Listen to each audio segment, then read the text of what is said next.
Pride and Prejudice by Jane Austen, Volume 1, Chapter 5. Within a short walk of Longbourn lived a family with whom the Bennets were particularly intimate. Sir William Lucas had been formerly in trade in Meryton, where he had made a tolerable fortune, and risen to the honour of knighthood by an address to the king during his mayoralty. The distinction had perhaps been felt too strongly. It had given him a disgust to his business and to his residence in a small market town, and quitting them both, he had removed with his family to a house about a mile from Meryton, denominated from that period Lucas Lodge, where he could think it with pleasure of his own importance, and unshackled by business, occupy himself solely in being civil to all the world. For though elated by his rank, it did not render him supercilious. On the contrary, he was all attention to everybody. By nature inoffensive, friendly, and obliging, his presentation at St. James's had made him courteous. Lady Lucas was a very good kind of woman, not too clever to be a valuable neighbour to Mrs. Bennet. They had several children. The eldest of them, a sensible, intelligent young woman, about 27, was Elizabeth's intimate friend. That the Miss Lucases and the Miss Bennets should meet to talk over a ball was absolutely necessary, and the morning after the assembly brought the former to Longbourn to hear and to communicate. "You began the evening well, Charlotte," said Mrs. Bennet with a civil self-command to Miss Lucas. "You were Mr Bingley's first choice." "Yes, but he seemed to like his second better." "Oh, you mean Jane, I suppose, because he danced with her twice. To be sure, that did seem as if he admired her. Indeed, I rather believe he did. I heard something about it, but I hardly know what. Something about Mr Robinson." "Perhaps you mean what I overheard between him and Mr Robinson. Did not I mention it to you? Mr Robinson's asking him how he liked our Meryton assemblies, and whether he did not think there were a great many pretty women in the room, and which he thought the prettiest, and his answering immediately to the last question, 'Oh, and the eldest Miss Bennet, beyond a doubt. There cannot be two opinions on that point.'" "Upon my word! Well, that was very decided indeed.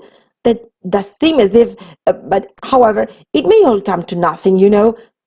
"My overhearings were more to the purpose than yours, Eliza," said Charlotte. "Mr Darcy is not so well worth listening to as his friend, is he? Poor Eliza, to be only just tolerable. I beg you would not put it into Lizzi's head to be vexed by his ill treatment, for he is such a disagreeable man that it would be quite a misfortune to be liked by him.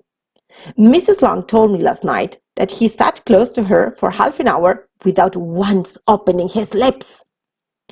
"Are you quite sure, ma'am?" "Isn't there a little mistake?" said Jane. "I suddenly saw Mr Darcy speaking to her."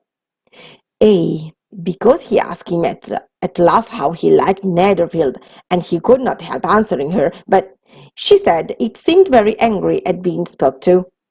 "Miss Bingley told me," said Jane, "that he never speaks much unless among his intimate acquaintances. With them he is remarkably agreeable." "I do not believe a word of it, my dear.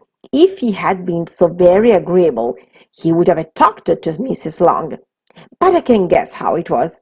Everybody says that he is ate up with pride, and I dare say he had heard somehow that Mrs Long does not keep a carriage, and had come to the ball in a hack chaise." "I do not mind his not talking to Mrs Long," said Miss Lucas, "but I wish he had danced with Eliza." "Another time, Lizzie," said her mother. "I would not dance with him if I were you." "I believe, madam, I may safely promise you never to dance with him."